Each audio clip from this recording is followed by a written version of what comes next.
प्रश्न संख्या 1, उस स्थान का नाम बताइए जहां गौतम बुद्ध की मृत्यु हुई थी। ये प्रश्न 2018 में भी पूछा गया है कि महात्मा जो बुद्ध थे उनकी मृत्यु कहाँ हुई। ऑप्शन संख्या 1 पावा, 2 काशी, 3 कुशीनारा, 4 लुम्बिनी वन। इस प्रश्न का सही उत्तर है कुशीनारा। देखिए क्या हुआ था कि मल्लों की राजधानी थी पावा। यहाँ महात्मा बुद्ध को किसी ने भोजन करवाया। एक चुंद नामक लोहार था, इसके घर महात्मा बुद्ध ने भोजन किया और उनको सूकर मादक नामक एक पदार्थ दिया गया। और जब ये पदार्थ महात्मा बुद्ध ने खाया तो उनको अतिसार होने लगा। अतिसार होने के बाद उनको पावा से ला करके कुशीनारा ले आया गया और यहाँ कुशीनारा में सुभद्र को महात्मा बुद्ध ने अपने अंतिम उपदेश दिए और यहीं कुशीनारा में महात्मा बुद्ध की मृत्यु हो गई। इस प्रकार पहले प्रश्न का उत्तर है ऑप्शन संख्या 3 कुशीनारा। आगे देखते हैं। मल्लों की राजधानी पावा में चुंद नामक लोहार के घर भोजन में सूकर मादक नामक पदार्थ दिया और महात्मा बुद्ध की तबीयत बिगड़ गई और यहीं कुशीनगर में ही 483 बीसी में महात्मा बुद्ध का महापरिनिर्वाण हो गया। एक सुत्त पिटक का एक भाग है दीघ निकाय, और दीघ निकाय का अंतिम भाग है उसको कहते हैं महापरिनिर्वाण सूत्र। इस महापरिनिर्वाण सूत्र में महात्मा बुद्ध की मृत्यु और उसके अंतिम उपदेश का वर्णन मिलता है। आगे चलते हैं। प्रश्न संख्या 2, निम्नलिखित में से किस शासक ने जनजातीय लोगों के साथ गौतम बुद्ध की भस्म के एक भाग को प्राप्त किया। इस प्रश्न का सही उत्तर हो जाएगा ऑप्शन संख्या 2 अजातशत्रु। देखो, जिस समय महात्मा बुद्ध की मृत्यु हुई उस समय शासक थे अजातशत्रु और मगध नरेश अजातशत्रु जो थे दीघ निकाय के अंतिम भाग महापरिनिर्वाण सूत्र, इसमें यही लिखा है कि बुद्ध की मृत्यु के बाद उसके अवशेषों को लेकर 8 दावेदारों में विवाद हो गया। इसके बाद एक ब्राह्मण था द्रोण, उसने मध्यस्थता करके उनके बीच के वैमनस्य को खत्म किया और बुद्ध के धातु के 8 भागों को में बांट दिया और इस जगह पर 8 स्तूप बनाए गए। यानी द्रोण ने 8 अलग अलग लोगों को महात्मा बुद्ध के अस्थि अवशेष दिए, इस पर 8 अवशेष बनाए गए और ये 8 दावेदार निम्न थे। एक मगध का शासक अजातशत्रु, पावा के मल्ल, कुशीनारा के मल्ल, कपिलवस्तु के शाक्य, अलकक के बुली, रामगाम के कोलई, वैशाली के लिच्छवी, वैठद्वीप के ब्राह्मण। देखिए ये इम्पोर्टेंट है, कई बार पूछ लेता है। एक तरफ स्थान का नाम दे रखता है और दूसरी तरफ शाक्य या मल्ल दे रखता है, फिर उनको मिलाने के लिए इस प्रकार के प्रश्न यूजीसी नेट में भी पूछे जाते हैं। आगे चलते हैं। प्रश्न संख्या 3, 5वीं सदी में यवद्वीप यानी वर्तमान जावा में बौद्ध धर्म के प्रसार का श्रेय किसको जाता है। इस प्रश्न का सही उत्तर है 1 गुणवर्मा। देखो, जवद्वीप जो है इंडोनेशिया में स्थित है। जावा वर्तमान में इंडोनेशिया देश का एक द्वीप है। इसे प्राचीन काल में यवद्वीप कहा जाता है। यहाँ 5वीं सदी में गुणवर्मा के नेतृत्व में बौद्ध धर्म का प्रसार हुआ। इसके अलावा जावा में 878 ईस्वी में यहाँ के एक राजा थे पर्णकर्ण, इन्होंने प्रसिद्ध कलसन मंदिर का निर्माण कराया। 2 चीजें हैं जो बहुत इंपॉर्टेंट है और पूछी जाती है, एक जावा का कलसन मंदिर और एक जावा का बोरोबुदुर स्तूप। और ये जो बोरोबुदुर स्तूप है इसकी खोज टॉमस रेफलैंड ने 1885 में की थी। यह इंडोनेशिया का सबसे बड़ा स्तूप है और इस बोरोबुदुर स्तूप की निर्माण शैलेंद्र वंशी शासक भूमि संभार और समरतुंग ने करवाया। ये प्रश्न रीट में भी आ चुका है कि ये जो बोरोबुदुर का स्तूप है इसकी स्थापना किसने करी या निर्माण किसने करवाया। शैलेंद्र वंशी शासक भूमि संभार और समरतुंग। आगे चलते हैं। प्रश्न संख्या 4, अवदान साहित्य किस धर्म से संबंधित है। इस प्रश्न का सही उत्तर है ऑप्शन संख्या 2 बौद्ध। आगे चलते हैं। बौद्ध धर्म की द्वितीय संगीति कहाँ हुई। ऑप्शन संख्या 1 राजगृह, 2 वैशाली, 3 पाटलिपुत्र और 4 कश्मीर। तो इस प्रश्न का सही उत्तर हो जाएगा ऑप्शन संख्या 2। द्वितीय बौद्ध संगीति 383 ईस्वी पूर्व में वैशाली का एक विहार है बालूकाराम विहार इसमें हुई। यानी कब हुई? 383 ईस्वी में। कहाँ? बालूकाराम विहार में। इस संगीति के अध्यक्ष साब कमीर थे और शिशुनाग वंश के शासक कालाशोक ने इसको संरक्षण दिया। अब पूछा जाए किसके संरक्षण में तीसरी बौद्ध संगीति हुई, तो कालाशोक के वंश में। इसकी अध्यक्षता किसने की? साब कमीर ने। और इस बौद्ध संगीति जो है में ये बौद्ध धर्म दो भागों में विभाजित हो गया। एक भाग था स्थविर, ये सबसे प्राचीन धर्म कह सकते हैं, यानी जो परंपरागत विनय में आस्था रखते थे। इसका नेतृत्व उज्जैन के महाकात्यायन ने किया। यानी जो पश्चिमी भिक्षु थे उनका नेतृत्व महाकात्यायन ने किया।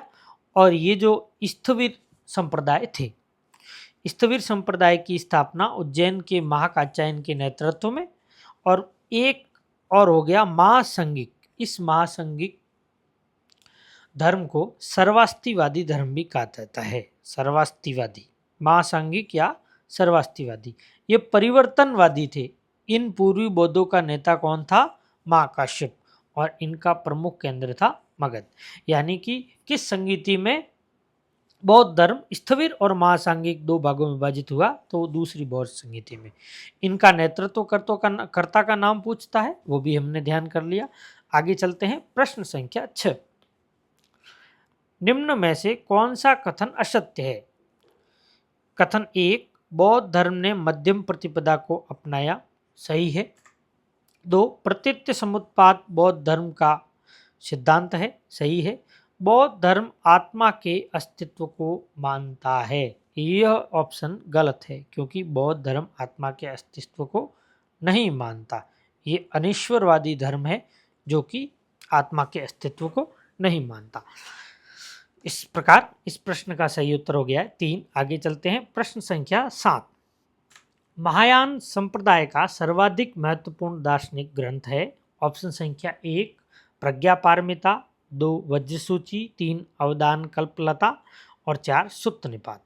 इस प्रश्न का सही उत्तर हो जाएगा 1, प्रज्ञापारमिता सूत्र। इसकी रचना नागार्जुन ने की। यानी कि सर्वाधिक महत्वपूर्ण दार्शनिक ग्रंथ जो है वो प्रज्ञापारमिता है। दूसरा है वज्रसूची जो है, इस वज्रसूची की रचना अश्वघोष ने की थी। अवदान कल्पलता, इसकी रचना क्षेमेंद्र ने की थी, वही क्षेमेंद्र जिसने वृहत कथा मंजरी लिखी। और चौथा है सुत्त निपात। ये सुत्त निपात है, ये खुद्दक निकाय का एक भाग है। किसका भाग है? खुद्दक निकाय का। खुद्दक निकाय स्वयं किसका भाग है? सुत्त पिटक का। इस प्रकार इस प्रश्न का सही उत्तर हो गया ऑप्शन संख्या 1। आगे चलते हैं। गौतम बुद्ध ने महापरिनिर्वाण कहाँ प्राप्त किया? ये पहला प्रश्न पूछा गया जो 2024 में। इस प्रश्न का सही उत्तर हो जाएगा ऑप्शन संख्या 3, कुशिनारा। प्रश्न संख्या 9। थेरी गाथा किसका अंग है? ऑप्शन 1, विनय पिटक, 2, सुत्त पिटक, 3, अभिधम्ब कोश, 4, अंगुत्तर निकाय। तो इस प्रश्न का सही उत्तर हो जाएगा सुत्त पिटक। देखिए थेरी गाथा जो है सुत्त पिटक का भाग है। अब अपन सुत्त पिटक को मानते हैं कि त्रिपिटकों में एक पिटक है सुत्त पिटक, और ये सुत्त पिटक 5 भागों में विभाजित है। पहले भाग को कहते हैं दीघ निकाय, दूसरा मध्यम निकाय, तीसरा संयुक्त निकाय, चौथा अंगुत्तर निकाय और 5वां भाग है खुद्दक निकाय। देखिए दीघ निकाय हमने पढ़ लिया। दीघ निकाय में महापरिनिर्वाण सूत्र है। इस दीघ निकाय में महात्मा बुद्ध के अंतिम उपदेश है। उसके बाद आता है मध्यम निकाय। मध्यम निकाय में महात्मा बुद्ध और महावीर स्वामी की भेंट का वर्णन मिलता है। महावीर स्वामी प्रश्न पूछे, महावीर स्वामी और महात्मा बुद्ध की भेंट का वर्णन का किस ग्रंथ में मिलता है? तो मध्यम निकाय। तीसरा महत्वपूर्ण है संयुक्त निकाय। संयुक्त निकाय में महात्मा बुद्ध के गृह त्याग का वर्णन है, यानी महात्मा बुद्ध ने जो गृह त्याग और प्रथम उपदेश, इसका वर्णन संयुक्त निकाय में मिलता है। और इसके बाद अंगुत्तर निकाय और खुद्दक निकाय है। आगे चलते हैं। थेरी गाथा सुत्त पिटक के खुद्दक निकाय का एक भाग है। खुद्दक निकाय में क्या है? जातक कथाओं का संकलन है। किसका संकलन है? जातक कथाओं का संकलन है। और जो थेरी गाथा है, थेरी गाथा में बौद्ध महिलाओं के सामाजिक और आध्यात्मिक अनुभवों की जानकारी मिलती है। तो देखते हैं, इस प्रश्न का सही उत्तर है थेरी गाथा, जो कि सुत्त पिटक का भाग है। इसमें बौद्ध महिलाओं के सामाजिक और आध्यात्मिक अनुभवों की जानकारी मिलती है। ध्यान रहे, महिलाओं के पुरुषों यानी संघ में भिक्षु और भिक्षुओं के अलग अलग रहने की व्यवस्था का उल्लेख विनय पिटक में मिलता है, जबकि महिलाओं के, देखो, महिलाओं और पुरुषों के अलग अलग रहने की जानकारी तो विनय पिटक में मिलती है, लेकिन इनके सामाजिक और आध्यात्मिक अनुभवों की जानकारी किसमें मिलती है? थेरी गाथा में, जो कि किसका भाग है? सुत्त पिटक का। प्रश्न पूछ ले थेरी गाथा किसका भाग है, तो हम कह सकते हैं सुत्त पिटक का। प्रश्न पूछ ले थेरी गाथा किसका भाग है, तो हम कह सकते हैं खुद्दक निकाय का। ठीक है, आगे चलते हैं।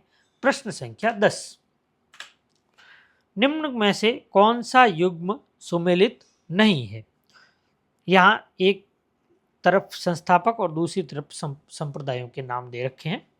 पहला संप्रदाय है ए, मक्खली पुत्र गोसाल आजीवक। ये सही है, क्योंकि मक्खली पुत्र गोसाल ने ही आजीवक संप्रदाय की स्थापना की थी। ये आजीवक संप्रदाय के लोग निर्वस्त्र रहते थे। ये अशोक वृक्ष की पूजा करते थे। और ये जो आजीवक संप्रदाय के मक्खली पुत्र गोसाल है, मगध के राजा थे अजातशत्रु। इन्होंने वज्जी संघ पर आक्रमण किया, और वज्जी संघ पर जब आक्रमण किया, उस समय इसी आक्रमण के दौरान इस मक्खली गोसाल की मृत्यु हो गई थी। आगे चलते हैं। ऑप्शन संख्या 2, यानी मक्खली गोसाल ने आजीवक संप्रदाय की स्थापना की, ये सही है, इसलिए ये युग्म सुमेलित है। संजय वेलिपुट्ट ने संदेहवादी संप्रदाय की स्थापना की, ये भी सही बात है। ये संदेहवादी जो संप्रदाय है, इसने न किसी मत का समर्थन किया था और किया था। आगे चलते हैं। 4, अजीत केस कंबलिन उच्छेदवादी। सही है, अजीत केस कंबलिन ने उच्छेदवादी संप्रदाय की स्थापना की। ये भौतिकवादी संप्रदाय था और ये चारवाक दर्शन से मिलता जुलता था, यानी कि यावत जीवेत सुखम जीवेत घृतम पीवा घृतम रणम कृत्वा घृतम पीवेत, यानी कि जब तक जियो आनंद से जियो। आगे चलते हैं। ऑप्शन संख्या 4, पूरन कश्यप ने अनुवाद की स्थापना नहीं थी कि इस प्रश्न का सही उत्तर हो जाएगा ऑप्शन संख्या 4, पूरन कश्यप, क्योंकि पूरन कश्यप ने घोर अक्रियावादी संप्रदाय की स्थापना की थी। इसके अनुसार व्यक्ति के कर्मों पर व्यक्ति का कोई प्रभाव नहीं पड़ता, इसलिए इसको अकर्मवादी या अक्रियावादी भी कहा जाता है। और पूर्ण कश्यप ने जल समाधि ले ली थी श्रावस्ती के अंदर। आगे चलते हैं। प्रश्न संख्या 11, भारतीय विद्वान जिन्होंने तिब्बत में बौद्ध धर्म के प्रचार में अपनी महत्वपूर्ण भूमिका निभाई, यानी कि बाहु भारतीय विद्वान जिन्होंने तिब्बत में जाकर के बौद्ध धर्म को आगे बढ़ाया। इस प्रश्न का सही उत्तर है पद्मसंभव, संगरक्षित और दीपांकर। ऑप्शन संख्या 1। चलते हैं। पद्मसंभव, संगरक्षित और दीपांकर तिब्बत जाने वाले बौद्ध भिक्षु थे। संगरक्षित को तो तिब्बत का महापुरोहित भी बनाया था। इन्होंने तिब्बत बौद्ध धर्म को तिब्बत का राजधर्म बनाया और तिब्बत में पहले बौद्ध मठ की स्थापना की। यानी कि ये संरक्षित कितना इंपॉर्टेंट है कि तिब्बत का राजधर्म भी इसने बनाया। इसने ही तिब्बत में पहले बौद्ध मठ की स्थापना की और बौद्ध धर्म को तिब्बत का राजधर्म बनाया। तिब्बत, जबकि कुमार जीव है जो चौथा, इसने कूची में बौद्ध धर्म का प्रचार प्रसार किया। इस प्रकार आज का ये ट्रेंड एनालिसिस पूरा हुआ। आपको अगर यह वीडियो अच्छा लगे तो हमारे इस वीडियो को लाइक कीजिएगा और हमारे इस इतिहास दर्शन चैनल को सब्सक्राइब कीजिएगा। धन्यवाद।